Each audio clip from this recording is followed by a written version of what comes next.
L'endométriose, quelle est la prise en charge? L'endométriose est une maladie qui se caractérise par la présence en dehors de la cavité utérine de tissu semblable à l'endomètre, qui subira lors de chacun des cycles menstruels utérins l'influence des modifications hormonales.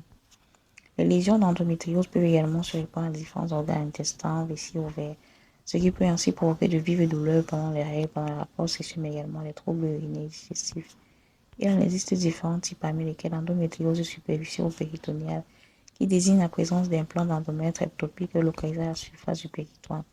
L'endométriose ovarienne, qui est un kyste de l'ovaire caractérisé par son contenu liquidien couleur chocolat. L'endométriose pelvienne profonde ou sous-péritonéale correspond aux lésions qui s'infiltrent en profondeur à plus de 5 mm sur la surface du péritoine.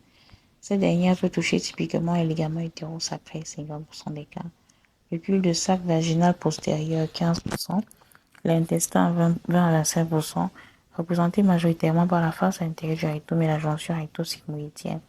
Sans oublier la vessie, 10%, les urétères, 3%, et au-delà de la cavité pelvienne, le sigmoïde, le côlon droit, l'appendice et les léons terminales pour les localisations les plus fréquentes. Les facteurs de risque de l'endométriose. Actuellement, personne ne peut expliquer pourquoi certaines femmes sont atteintes de cette maladie. Néanmoins, on distingue trois hypothèses qui pourraient coexister. Les menstruations rétrogrades. Ici, les fuites de sang et de fragments d'endomètre sortent par les trompes au cours des règles.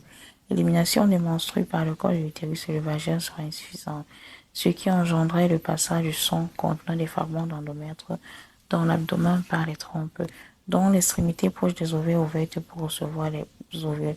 Ces fragments se fisseraient ensuite sur les organes de l'abdomen. Néanmoins, cette hypothèse ne peut pas complètement expliquer l'apparition de cette maladie. En effet, les menstruations rétrogrades sont observées chez 90% des femmes, sans provoquer d'endométriose chez la grande majorité d'entre elles.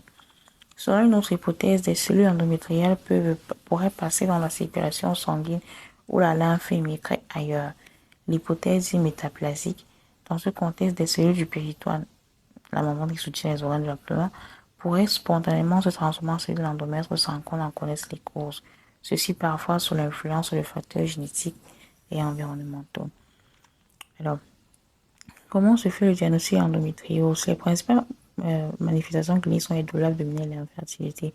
Au terme d'un interrogatoire médical, le gynécologue prescrit donc une échographie du bassin pour rechercher des lésions d'endométriose. Parfois, il prescrit une échographie transvaginale ou transrectale, voire une IRM lorsque la première échographie ne parvient pas à expliquer l'ensemble des symptômes.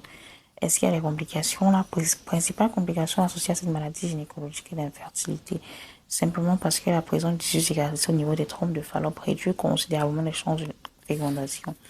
La femme en cas de grossesse pourrait également être exposée à une grossesse extra-utérine, surtout que l'endométriose constitue un facteur de risque de grossesse extra-utérine.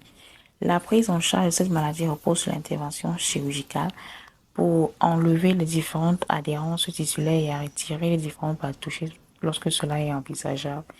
Cette intervention est généralement privilégiée au traitement médicamenteux à base de progestérone.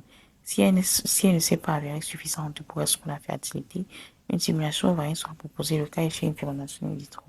La célioscopie, qui est l'introduction d'une zone à fibre optique dans l'abdomen, va permettre de voir les lésions et de les prélever à la fois dans un but thérapeutique pour les analyser.